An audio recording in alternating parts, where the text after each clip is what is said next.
Mindsight, The New Science of Personal Transformation by Daniel J. Siegel, M.D. Picture this. The person you love most in the world is still there physically, but somehow they're just gone. Meet 7-year-old Leanne. Her mother, Barbara, survives a terrible car accident, but when she finally comes home from the hospital, everything has changed. The warmth has vanished. The laughter has disappeared.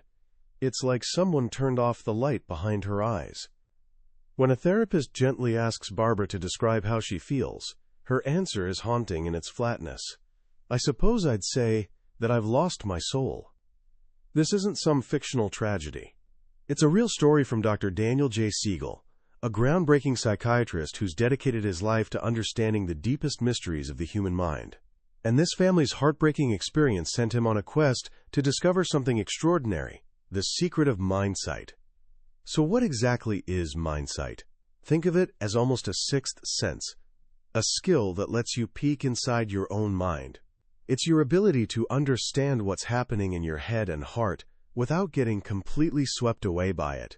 It's what helps you step off the hamster wheel of old habits and knee-jerk reactions and literally rewire your brain for a life filled with more freedom, deeper connections, and genuine joy. Dr. Siegel's work goes way beyond theory. It's a completely new science of personal transformation that's revolutionized everything from how we raise kids and teach students to how we heal minds and lead organizations. His book isn't just another self-help manual gathering dust on your shelf. It's an intimate journey into the very core of what makes us human, and it comes with an incredible promise. By the time we finish today, you'll understand the fundamental key to transforming your life.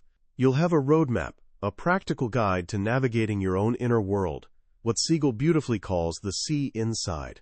You'll learn not just what needs to change, but how to actually change it by using your own attention to literally reshape the structure of your brain.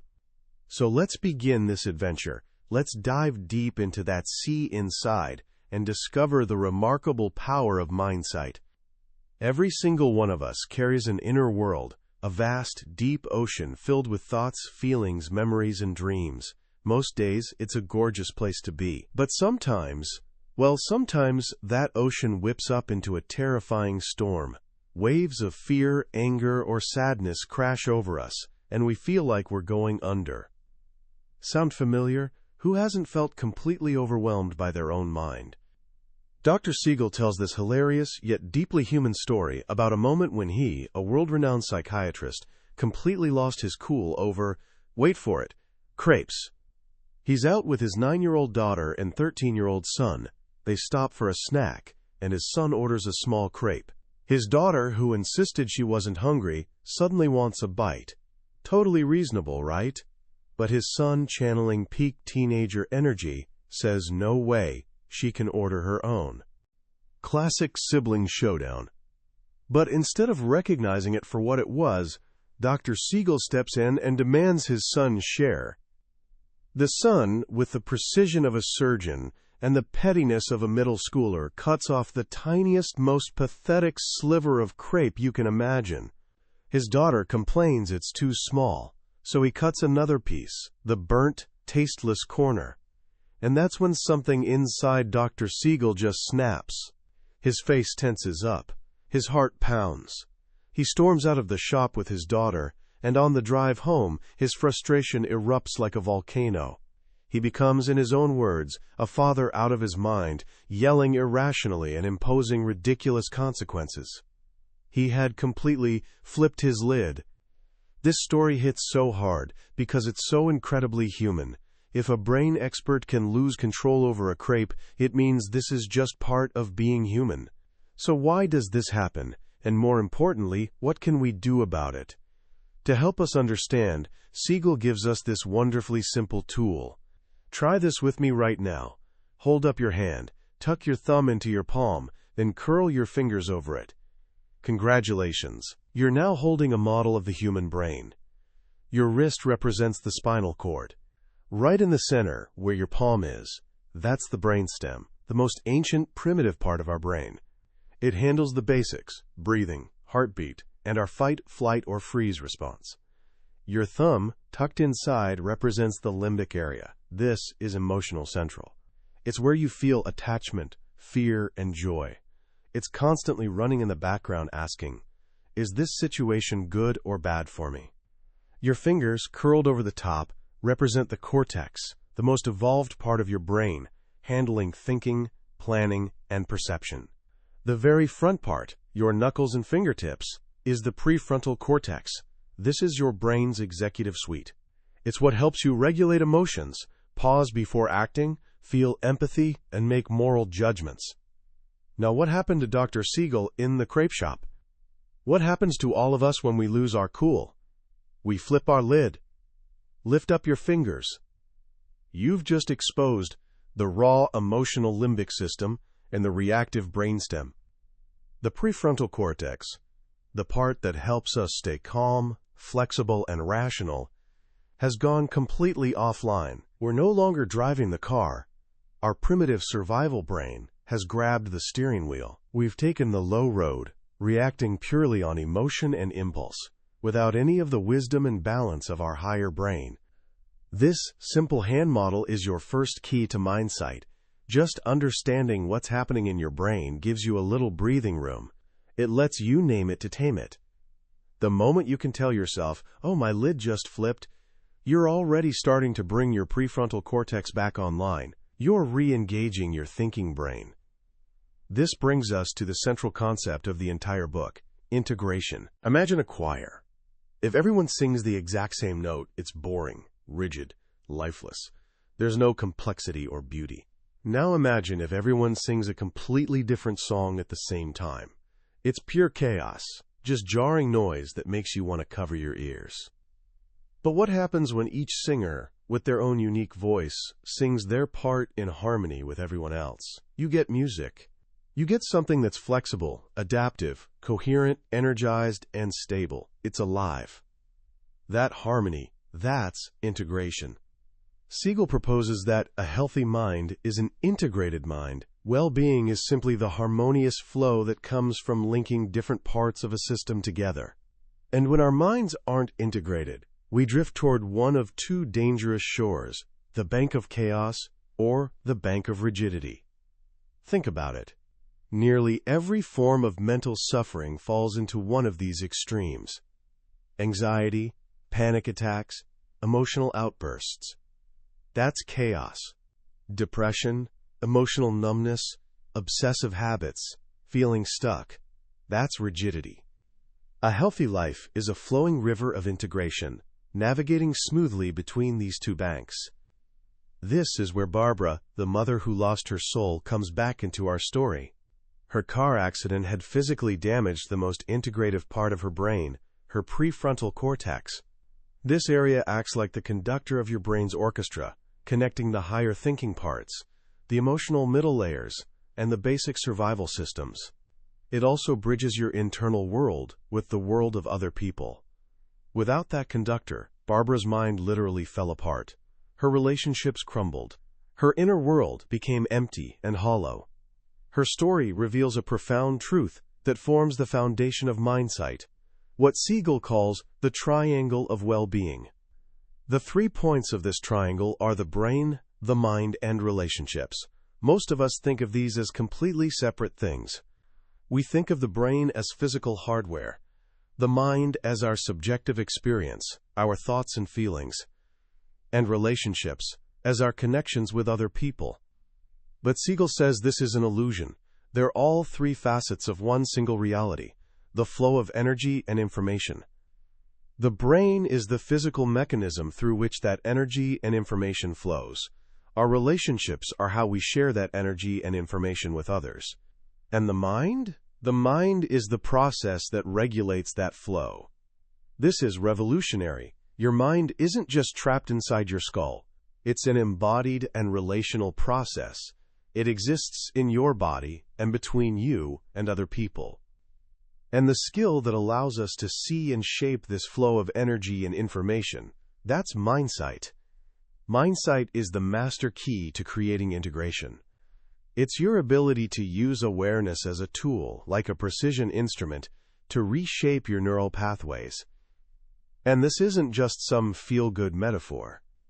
It's biological reality, thanks to something called neuroplasticity. You've probably heard the phrase, neurons that fire together, wire together. That's the essence of neuroplasticity. Every experience you have, every thought you think, every emotion you feel, causes millions of neurons in your brain to fire in specific patterns. When you repeat that experience or thought, you strengthen the connections between those neurons. You're literally sculpting your brain every single moment of every single day. The only question is, are you doing it consciously, or is it happening on autopilot, driven by old habits and unresolved experiences? Mindsight is the act of consciously directing your attention to stimulate neuronal activation and growth. Siegel even has a fun acronym for it, SNAG. By focusing our attention, we can snag our brain and build new, more integrated pathways. And here's the amazing part. This is possible at any age.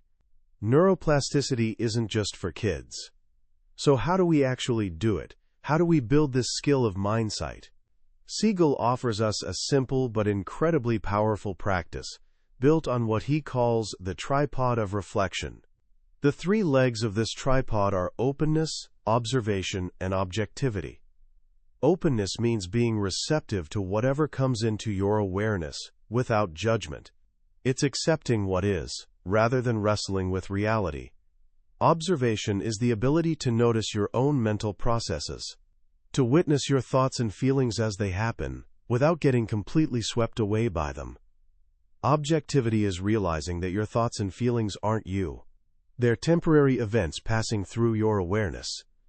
The difference between saying, "I am sad" and "I feel sadness" is profound. One is an identity. The other is an experience. To help us practice this, Siegel gives us another beautiful visual, the wheel of awareness. Imagine a bicycle wheel. The hub at the center is your awareness itself, calm and spacious. The rim represents everything you can pay attention to: thoughts, feelings, sounds, sensations, memories. The spokes are your focused attention, directing it from the hub out to any point on the rim. Most of us live our entire lives out on the rim. We get stuck on a thought, hooked by a feeling, distracted by a sound.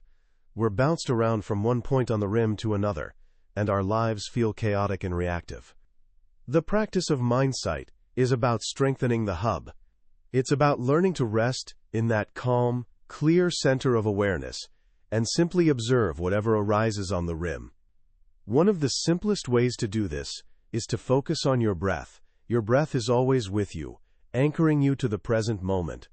By sending a spoke of attention to the sensation of your breathing, you begin to stabilize your mind.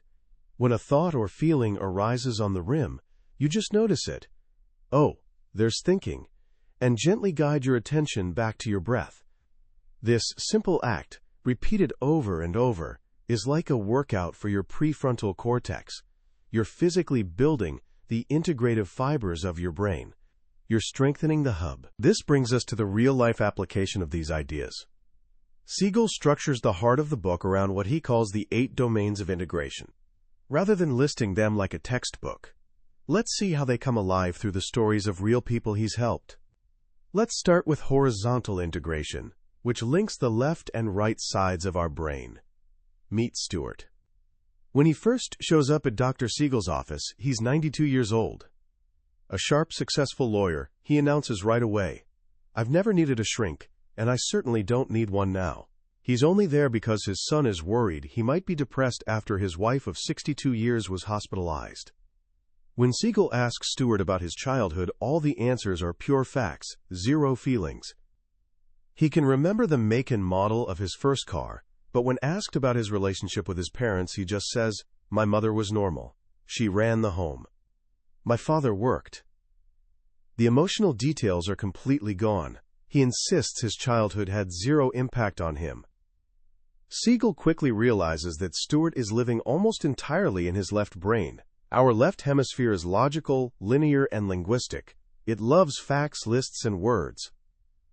Our right hemisphere is holistic, nonverbal, and emotional.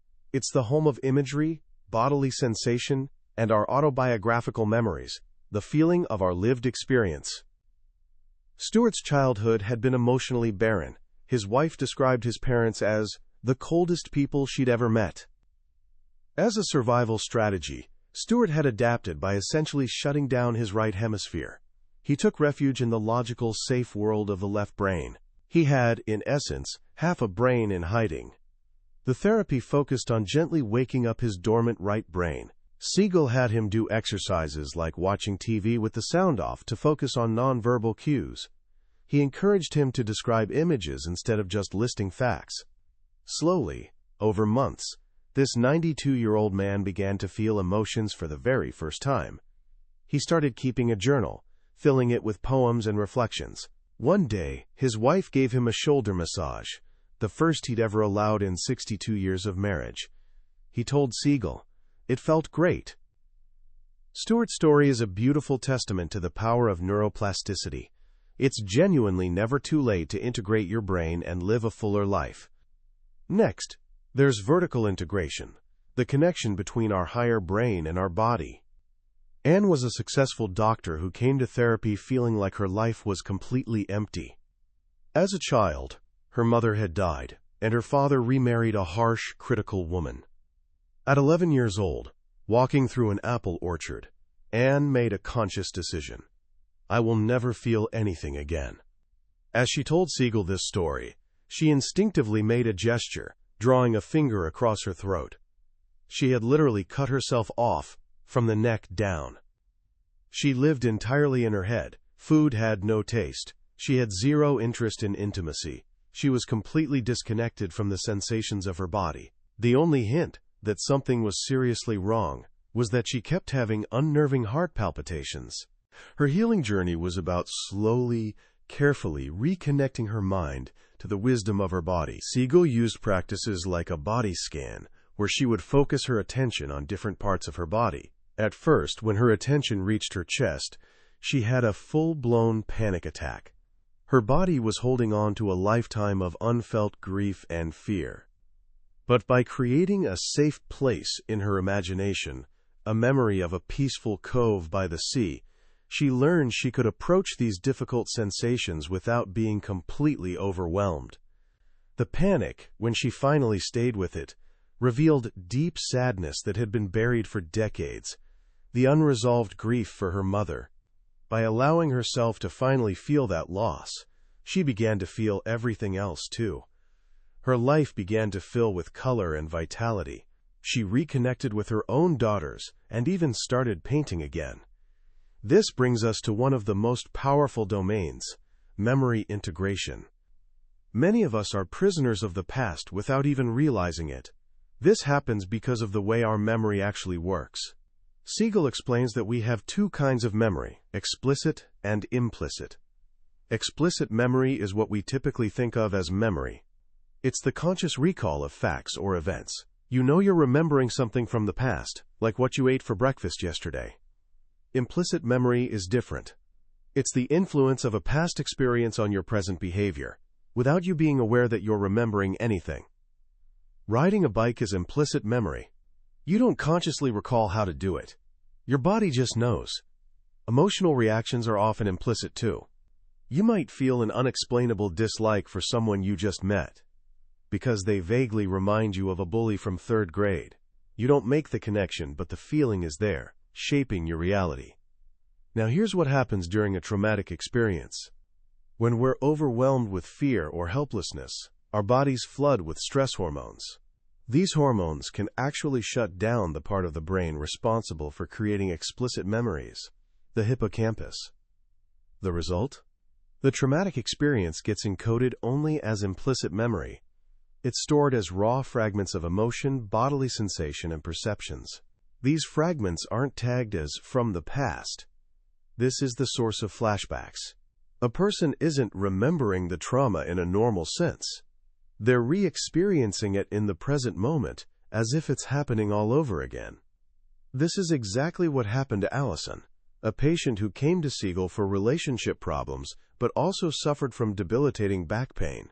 Her doctors were recommending surgery. During a body scan in therapy, as she focused on her back, she was suddenly flooded with terror and fragmented images of being sexually assaulted as a teenager, her back jammed against the corner of a ping-pong table.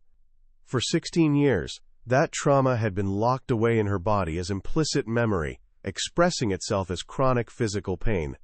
The healing process involved using Mindsight to create a dual focus of awareness, staying present and safe with Dr. Siegel in the therapy room, while gently allowing the implicit fragments to surface. By doing this, she was able to finally engage her hippocampus, to assemble these puzzle pieces into a coherent, explicit narrative. She could put the past in the past, and when she did, her back pain vanished completely and never returned. This leads us to narrative integration and interpersonal integration, which are deeply connected to our earliest relationships, a field known as attachment theory. The way our parents or caregivers respond to us as infants literally shapes our developing brain. We learn who we are by seeing ourselves reflected in their eyes. Decades of research show that these early patterns of attachment predict how we relate to others and to ourselves for the rest of our lives. Some of us are lucky and develop secure attachment. Our caregivers were sensitive and responsive, and we learned that we're worthy of love and that we can depend on others. But many of us develop insecure attachment styles. If our caregivers were emotionally distant, we might develop an avoidant style, learning to suppress our needs for connection. Like Stuart, we become fiercely independent and live in our heads. If our caregivers were inconsistent, sometimes available, sometimes not, we might develop an ambivalent or preoccupied style. We crave closeness but are filled with anxiety, never sure if we can trust it. We become what people call needy or clingy. And if our caregivers were a source of fear, if the very person we needed for safety was also a source of terror, we can develop disorganized attachment. Our inner world becomes fragmented, a confusing mess of wanting to move toward and run away from connection at the same time. Siegel illustrates this through the story of Denise and Peter, a couple on the verge of divorce. Denise was a classic, dismissing adult, the outcome of an avoidant childhood. "He's a wimp," she said of Peter. "His neediness makes me sick." She was fiercely independent and emotionally walled off. Peter was a, quote, preoccupied adult, the outcome of an ambivalent childhood. "I married a narcissist," he said of Denise. "I feel lonely and uncared for." He craved connection but was consumed with anxiety about it. They were a perfect storm. His need for closeness triggered her withdrawal. Her withdrawal triggered his panic and desperate pursuit. They were trapped in a painful dance, endlessly reenacting the patterns of their childhoods. The healing for them wasn't about learning better, quote, communication skills. It was about each of them first developing Mindsight for themselves. Denise had to learn to connect with her own buried feelings. Peter had to learn to soothe his own anxiety instead of demanding that Denise do it for him. As they each did their own inner work, something remarkable happened. They were able to turn toward each other with curiosity instead of judgment. They began to see the wounded child in the other person. They learned to become, as Siegel beautifully puts it, advocates for one another's internal world. They were finally able to build a we. And this idea of we brings us to the final, most expansive vision of Mindsight. After working through all these domains of integration, consciousness, left and right brain, mind and body, memory, narrative, and relationships, Siegel noticed that something else began to emerge in his patients. He calls it transpiration. As people become more integrated within themselves, their sense of self begins to expand. They realize they're not an isolated I, but part of something much larger. This isn't some mystical woo-woo idea, it's a neurobiological one. Our resonance circuits, which include our mirror neurons, are what allow us to feel empathy. They light up when we sense the inner world of someone else we perceive as like us. But we can consciously choose to widen that circle. We can develop the Mindsight to see the humanity in everyone, to extend compassion beyond our immediate family and friends.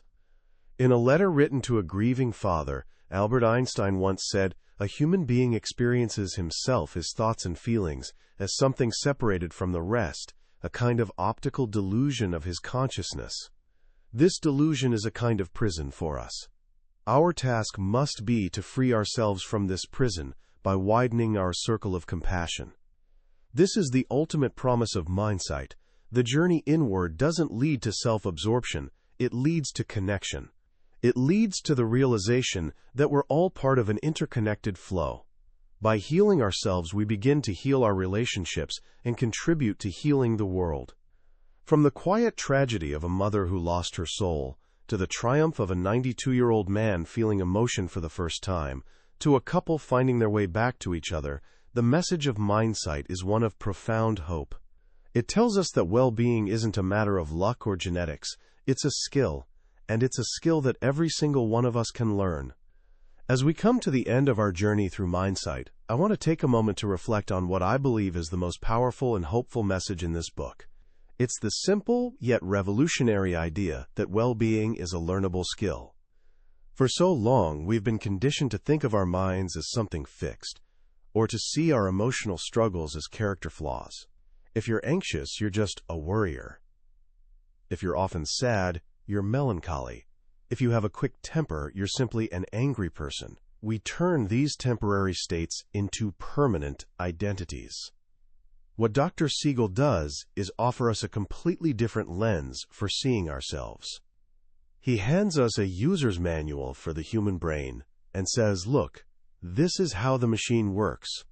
And because you can understand it, you can also learn to operate it with intention. The idea that you can use your own mind to change the physical structure of your brain is genuinely empowering. It means your past doesn't have to be your destiny. The patterns you learned in childhood, the traumas you've endured, the habits you feel trapped by, they're all encoded in neural pathways. And with focused attention, with the practice of Mindsight, you can build new ones. This isn't about positive thinking or just willing yourself to be different. It's a tangible, biological process. It's about doing the work, day by day, to cultivate integration. So how can you start applying this in your own life right now? It doesn't have to be complicated. Here are 3 simple practices you can begin today. First, get to know your hand model of the brain. The next time you feel yourself getting angry, anxious, or overwhelmed, just picture that model. Ask yourself, have I flipped my lid? The simple act of asking that question begins to re-engage your prefrontal cortex. It creates a tiny pause between the stimulus and your reaction. And in that pause lies your freedom to choose a different response. Second, practice strengthening your hub of awareness for just 5 minutes a day. You don't need a special meditation cushion or a silent room. Wherever you are, just take a moment to sit and focus on the sensation of your breath. When your mind wanders, and it absolutely will, just gently note where it went, thinking, worrying, whatever, and guide your attention back to your breath. Think of it as doing bicep curls for your brain. Each time you guide your attention back, you're strengthening the neural circuits of Mindsight. Third, learn to sift through your inner world. SIFT is an acronym Siegel uses. When you're experiencing a strong emotion, take a moment to notice the sensations in your body, the images in your mind's eye, the feelings that are present, and the thoughts that are running through your head. You don't have to analyze them or fix them. Just notice them. This simple practice of sorting your experience helps differentiate the parts of your mind, which is the first step toward integrating them. Ultimately, the journey of Mindsight is a journey of kindness. It's about learning to approach your own inner world with curiosity instead of judgment, with acceptance instead of resistance. It's about becoming your own best friend. And as you learn to hold your own mind with compassion, you'll find it becomes natural to extend that same compassion to others. You start to see the struggles and the humanity behind their actions. That's the path not just to personal well-being, but to a more connected and compassionate world.